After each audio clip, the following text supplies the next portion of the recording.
Chris ওকসের করা good লেংথের বলটা আলতো ছোঁয়ায় খেলার চেষ্টা করলেন তরুণ আরিফুল ইসলাম। তবে আরিফুলের খেলার শটটা বোধহয় খুব একটা মনে ধরল না ক্রিস ওকসের। সে কারণেই কিনা নিজে ব্যাটিং স্ট্যান্সে দাঁড়িয়ে একবার শ্যাডো করলেন। ক্রিস ওকস যখন ব্যাট ছাড়াই শ্যাডো ব্যাটিং এ মগ্ন, তখন তার ভেতরের নিখুঁত অলরাউন্ডার সত্তাটাই যেন আরো একবার ফুটে উঠল। হোম অফ ক্রিকেটের একাডেমি মাঠে আজ ক্রিস ওকসকে ঘিরে ছিল এক অন্যরকম আবেশ। প্লে অফের আগে সিলেট টাইটান্সের ডেরায় এই ইংলিশ তারকার আগমন। সম্ভবত এবারের বিপিএল এর সবচেয়ে বড় তারকাও তিনি। ইংল্যান্ডের হয়ে দুটো বিশ্বকাপ জেতা ওকসের আগমনে যে সিলেটের শক্তি কেবল বেড়েছে তা কিন্তু নয়, বরং আভিজাত্যের এক নতুন মাত্রাও তাতে যোগ হয়েছে। বিশ্ব ক্রিকেটে ক্রিস ওকস এক বড় নাম। ইংল্যান্ডের 3 ফরম্যাটেই সমান দাপট এই মহাতারকার। বিশেষ করে 3 লায়ন্সদের দুটি বিশ্বকাপ জয়ে তার অবদান অনস্বীকার্য।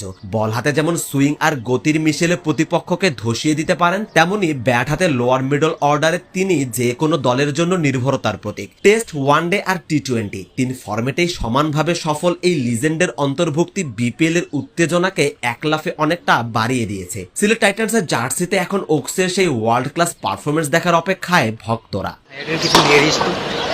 ওকসের আগে সিলেটের ত্রাতা হয়ে আছেন তার দীর্ঘদিনের সতীর্থ মঈন আলী। এবারের বিপিএল এ ইতোমধ্যেই 2টি ম্যাচে দারুণ ফিনিশিং এর দলকে খাদের কিনারা থেকে জিতিয়েছেন এই বিশ্বজয়ী তারকা। আজ নেটেও দেখা গেল দীর্ঘ সময় ব্যাটিং অনুশীলনে মগ্ন সিলেটের দুলাভাই মঈন আলী। তবে এসএফ নিজের প্রস্তুতিতেই সীমাবদ্ধ থাকেননি। নেটে তাকে বল করা এক তরুণ স্পিনারকে বোলিং এর সূক্ষ্ম টিপস দিতেও দেখা গেল মঈনকে। অভিজ্ঞতার এই আদান প্রদান আর গুরুর মতো শিষ্যকে গড়ে তোলার এই মুহূর্তগুলোই অনন্য করে তুলছে বিপিএল কে।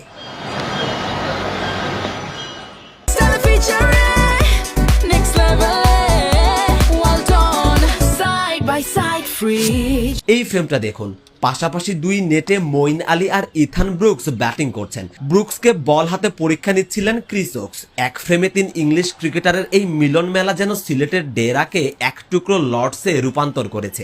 আগামীকালই বহরে যোগ দিচ্ছেন আরেক বিধ্বংসী ক্রিকেটার স্যাম বিলিংস। গুঞ্জন আছে ইংলিশ বিধ্বংসী ওপেনার ফিল্ড সল্টকেও আনছে টাইটান্সরা। বিপিএল এর ইতিহাসে এর আগে কখনোই কোনো দলে একসাথে এতজন হাই প্রোফাইল ইংলিশ ক্রিকেটারের উপস্থিতি দেখা যায়নি। সিলেটের সাথে লন্ডনের নারীর টান অনেক পুরনো। যুক্তরাজ্যের বাংলাদেশি কমিউনিটির সিংহভাগই এখন সিলেট অঞ্চলের। লন্ডনের টাওয়ার হ্যামলেটস থেকে ব্রিকলেন, বিলেতের অলিতে গলিতে থাকা সিলেটের প্রবাসীদের সেই আবেগের মূল্যায়ন যেন করছে টাইটান্স ম্যানেজমেন্ট। সিলেটের মাটিতে ইংলিশ ক্রিকেটারদের এই জয় জয়কার সেফ ক্রিকেটীয় শক্তি নয়, এটি যেন প্রবাসীদের সেই চিরচেনা ঐতিহ্যেরও সেতু বন্ধন। সুরমা পারে ওকস, মঈন বিলিংসদের এই মিনি ইংল্যান্ড এখন তৈরি বিপিএল এর শেষটা রাঙিয়ে দিতে। সারওয়ার সেতু, ক্রিকেট।